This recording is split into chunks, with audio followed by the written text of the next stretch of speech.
Un voyage à Cythère. Mon cœur se balançait comme un ange joyeux. Il planait librement l'entour des cordages. Le navire roulait sous un ciel sans nuages, comme un ange enivré d'un soleil radieux. Quelle est cette île triste et noire? C'est Cythère, nous dit-on, un pays fameux dans les chansons. Eldorado banal de tous les vieux garçons. Regardez, après tout, c'est une pauvre terre. Île des doux secrets et des fêtes du cœur, de l'antique Vénus, le superbe fantôme. Au-dessus de tes mers planes comme une arôme, et charge les esprits d'amour et de langueur. Belle île aux myrtes verts, pleine de fleurs écloses, vénérée à jamais par toute nation, où les soupirs des cœurs en adoration roulent comme l'encens sur un jardin de roses. Où le recoulement éternel d'un ramier. Cythère n'était plus qu'un terrain des plus maigres, un désert recueilli et troublé par des cris aigres. J'entrevoyais pourtant un objet singulier. Ce n'était pas un temple aux ombres bocagères, où la jeune prêtresse, amoureuse des fleurs, allait, le corps brûlé de secrets de chaleur, entrebâillant sa robe aux brises passagères.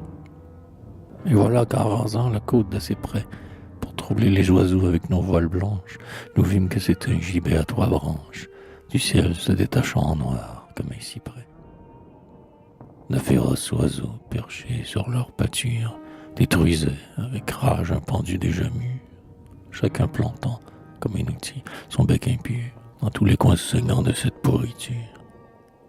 Les yeux étaient 2 trous, et du ventre effondré, les intestins pesants lui coulaient sur les cuisses, et ses beaux gorgées de hideuses délices l'avaient à coups de bec absolument châtré.